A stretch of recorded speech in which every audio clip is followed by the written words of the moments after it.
Kanada'nın eski savunma bakanı Paul Hellyer, uzaylıların varlığını saklayan hükümetlerin ellerindeki belgeleri kamuoyuna sunmasını istedi.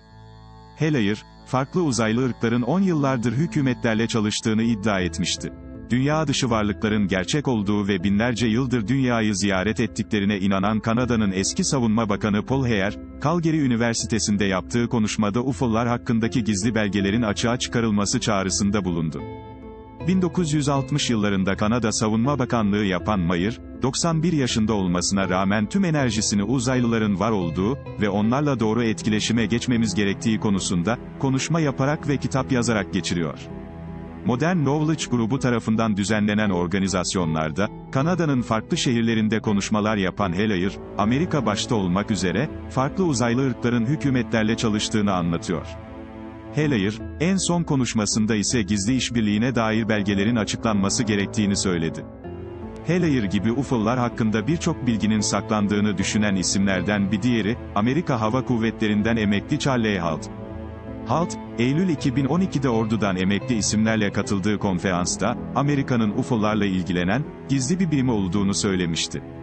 80 uzaylı ırkı olabilir. Son yıllarda uzaylıların varlığını ortaya çıkarmaya çalışan, en üst düzey aktivist olarak beliren Hellyer, geçtiğimiz yıl bir televizyon kanalına verdiği röportajda, uzaylıların faaliyetleri ve insanlıkla etkileşimi konusunda birçok iddiada bulunmuştu. Hellyer'in konuşmalarından çıkardığım kısa önemli bilgiler içeren başlıklar sizler için geliyor. En az 4 uzaylı ırkı binlerce yıldır dünyayı ziyaret ediyor. İkinci Dünya Savaşı'ndan sonra nükleer bombaları tekrar kullanacağımız konusunda çok endişeliler. Askeri geçmişe ait olanlar, saklanan bilgilere daha rahat ulaşabiliyor.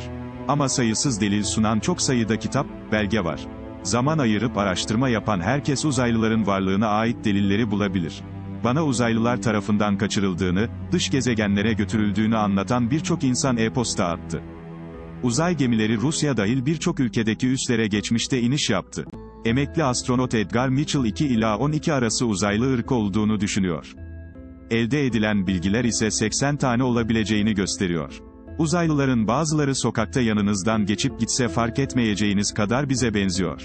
Kuzeyli İskandinav sarı saçlılar ve uzun beyaz tenliler var. 51. bölgede Amerika Hava Kuvvetleri ile çalıştılar. Grilerin çok ince kolları ve bacakları, dev kafaları ve kahverengi gözleri var.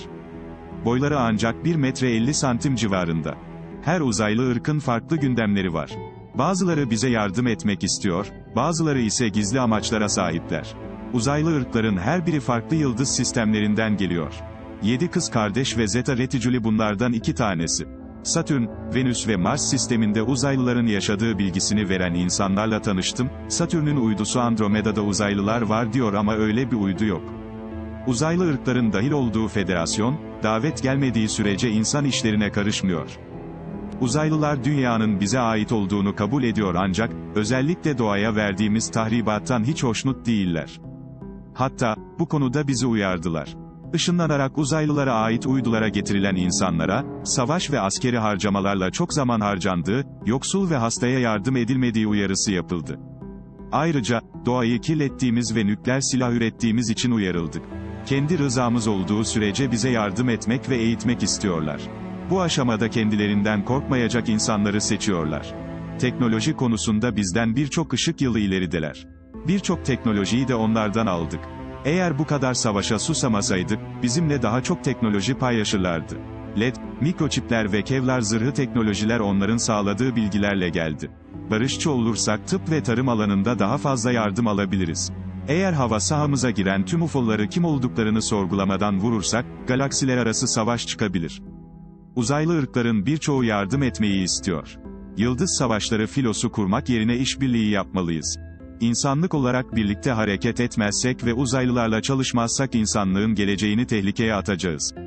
Hellyer, 2005'ten bu yana uzaylıların varlığına inanıyor. Yıllardır delil toplamaya çalışan ve birçok insanla konuşan, Hellyer'in konuşmasında 2 noktada kafalarda soru işareti bırakıyor. Birincisi Satürn'ün Andromeda veya benzeri bir at taşıyan uydusu yok. Tersine Güneş sistemine en yakın galaksi olduğu biliniyor.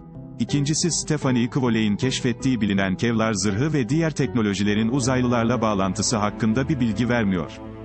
Dünya dışı varlıklardan yardım alındığını söylediği iddia edilen, bilim insanları yok değil. dahası uzaylılar tarafından kaçırıldığını iddia eden, sayısız insana ait hikayeler var.